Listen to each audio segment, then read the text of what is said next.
Hey guys, welcome to Quantum Quarter, and this is your earnings investigator, Ursa. Here we look at the important earnings upcoming 1 week before they drop, breaking down the numbers, analyzing the trends, and giving you a close look to help you make informed earnings play. Today, let's look at Micron. Micron is set to release its Q3 2024 earnings report on June 26th, with analysts expecting a significant increase in earnings per share due to strong demand for memory chips and strategic investments in AI technologies. The semiconductor industry's positive outlook and Micron's expanding product portfolio have led to numerous analyst upgrades, despite recent stock price volatility. Investors are keenly watching for Micron's guidance on future demand and pricing trends, which will provide insights into its ability to navigate market challenges and capitalize on opportunities.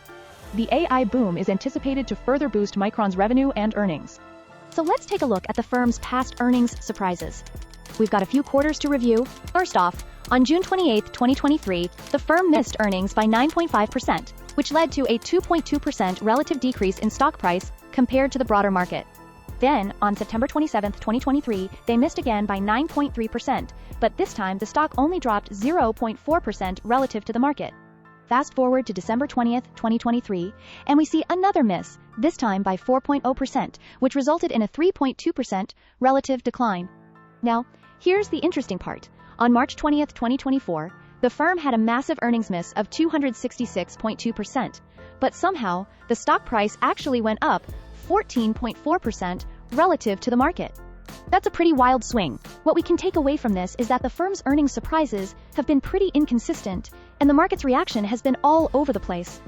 It's clear that investors are trying to make sense of these mixed signals, and it'll be interesting to see how the firm's future earnings reports play out.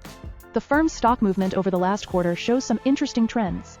The lowest price was 105.72, while the highest price reached 157.54.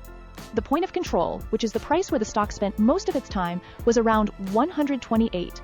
Looking at the data, we can see that the stock started around 109 and gradually increased to around 118 by the end of March. It then continued to rise, reaching its highest point in mid-June. However, it experienced a significant drop towards the end of June, falling from around 157 to 139. The volume of trades also varied significantly, with some days seeing over 40 million shares traded and others with less than 15 million. This volatility in both price and volume suggests that the firm's stock was heavily influenced by market forces and investor sentiment during this quarter. Overall, the firm's stock showed a general upward trend, but with significant fluctuations, indicating that investors were actively buying and selling shares in response to market conditions. Micron Technology has been making some significant moves since its last quarter earnings conference call.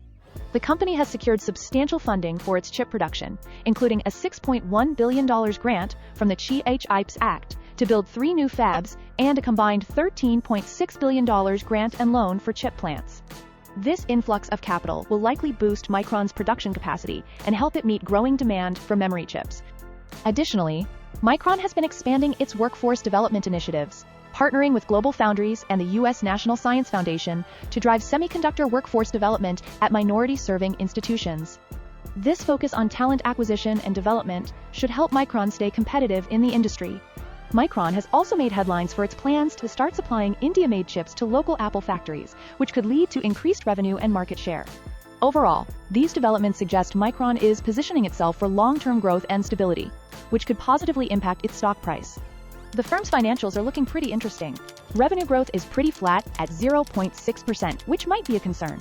Profit margins are actually negative, at minus 20.6%, which means they're losing money.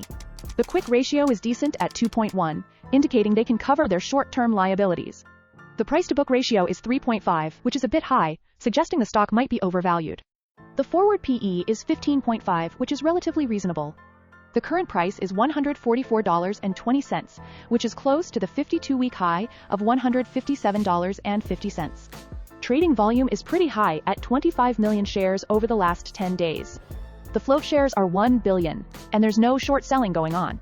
The top 10 holders own a significant chunk at 37.7%. Insiders sold their shares at $120.91, which is lower than the current price. Overall, the firm's financials are a mixed bag, with some red flags like negative profit margins, but also some positive signs like decent liquidity and no short selling pressure. So that's it for today's earnings preview. What do you think about the company's performance? Share your thoughts in the comments below. Don't forget to like, subscribe, and hit the notification bell for more insights from Quantum Quarter. See you next time.